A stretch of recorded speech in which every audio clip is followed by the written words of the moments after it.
ನಮಸ್ಕಾರ. ನಮ್ಮ ಸ್ಕ್ರೀನ್ಗೆ ಸ್ವಾಗತ. ನಾನು ನಿಮ್ಮ ರೂಪಾ ತೇಲ್ಕರ್. ಡಿಸೆಂಬರ್ 30 ವೈಕುಂಠ ಏಕಾದಶಿಯನ್ನ ನಾವೆಲ್ಲರೂ ಆಚರಿಸ್ತಾ ಇದ್ದೇವೆ.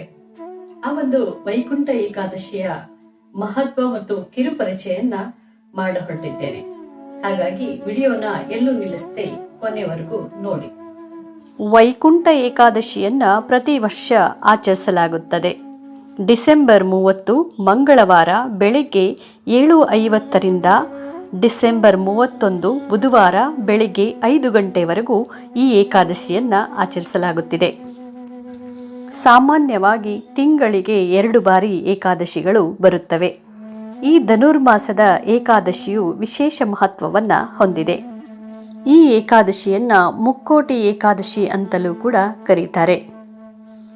ಈ ಶುಭ ದಿನದಂದು ವಿಷ್ಣುವಿನ ಆಧ್ಯಾತ್ಮಿಕ ವಾಸವಾದ ವೈಕುಂಠ ದ್ವಾರಗಳು ಅವನ ಉತ್ಕೃಷ್ಟ ಭಕ್ತರಿಗಾಗಿ ತೆರೆಯುತ್ತವೆ ಎಂದು ಹೇಳಲಾಗಿದೆ. ವಿಷ್ಣುವಿನ ಆರಾಧನೆಯು ಆತ್ಮಕ್ಕೆ ಭಕ್ತಿ, ಸ್ಮರಣೆ ಹಾಗೂ ಶರಣಾಗತಿಯ ಮೂಲಕ ವಿಷ್ಣುವಿನ ನೇರ ಸಂಪರ್ಕವನ್ನು ನೀಡುತ್ತದೆ.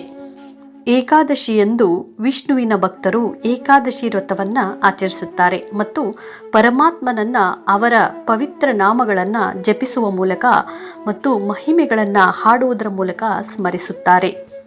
ಯಾರು ಈ ವೈಕುಂಠ ಏಕಾದಶಿಯನ್ನು ಭಕ್ತಿ, ನಿಯಮ, ನಿಷ್ಠೆ ಹಾಗೂ ಉಪವಾಸ ಸಂಕಲ್ಪಪೂರ್ವಕವಾಗಿ ಆಚರಿಸುತ್ತಾರೋ ಅವರಿಗೆ ವರ್ಷಪೂರ್ತಿ ಬರುವಂಥ ಎಲ್ಲ ಏಕಾದಶಿ ಆಚರಿಸಿದ ಫಲ ಸಿಗುತ್ತದೆ ಹಾಗೂ ಪುಣ್ಯ ಮತ್ತು ಮುಕ್ತಿ ದೊರೆಯುತ್ತದೆ. ಹಾಗೆ ಈ ಏಕಾದಶಿ ದಿನ ಉಪವಾಸವಿದ್ದರೆ 3 ಕೋಟಿ ಏಕಾದಶಿ ದಿನ ಉಪವಾಸವಿದ್ದ ಫಲ ದೊರೆಯುತ್ತದೆ. ಈ ದಿನ ಅನ್ನವನ್ನು ಸೇವಿಸಬಾರದು, ಹಾಗೆ ಯಾರಿಗೂ ಅನ್ನವನ್ನು ಕೊಡಬಾರದು.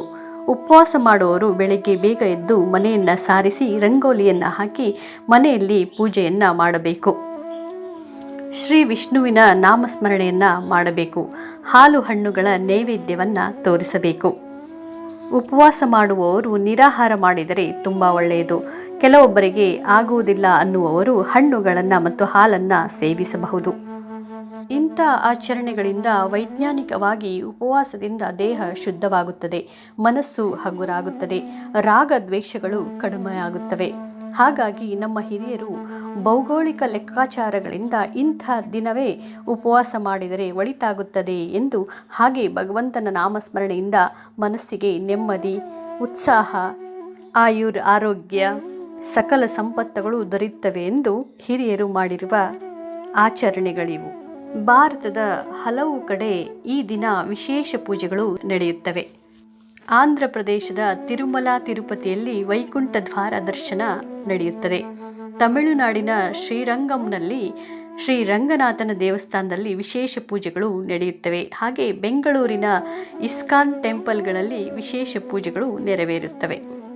ಮರುದಿನ ಬುಧವಾರ 31ನೇ ತಾರೀಕು ದ್ವಾದಶಿ ಇರುತ್ತದೆ.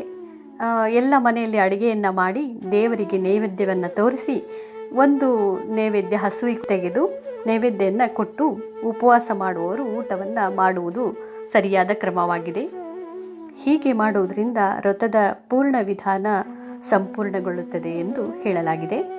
ಹಾಗಾಗಿ ನಾವೆಲ್ಲರೂ ಈ ಪುಣ್ಯ ವ್ರತವನ್ನು ಮಾಡಿ ಭಗವಂತನ ಕೃಪಾದೃಷ್ಟಿ ನಮ್ಮ ಮೇಲೆ ಹರಿಸುವಂತೆ ನಾವು ಕೇಳಿಕೊಳ್ಳೋಣ. ಹಾಗೆ ಸರ್ವರಿಗೂ ಸುಖವನ್ನುಂಟು ಮಾಡಲಿ ಆ ಭಗವಂತ ಎಂದು ಕೇಳಿಕೊಳ್ಳೋಣ. ಹೇಗನ್ನಿಸ್ತು ಈ ಮಾಹಿತಿ? ಇಷ್ಟವಾದಲ್ಲಿ ಲೈಕ್, ಕಮೆಂಟ್, ಶೇರ್ ಮಾಡಿ. ನೀವು ಹೊಸಬರಾಗಿದ್ದರೆ ನಮ್ಮ ಚಾನಲನ್ನು ಸಬ್ಸ್ಕ್ರೈಬ್ ಮಾಡಿಕೊಳ್ಳಲು ಮರೆಯಬೇಡಿ. ಧನ್ಯವಾದಗಳು.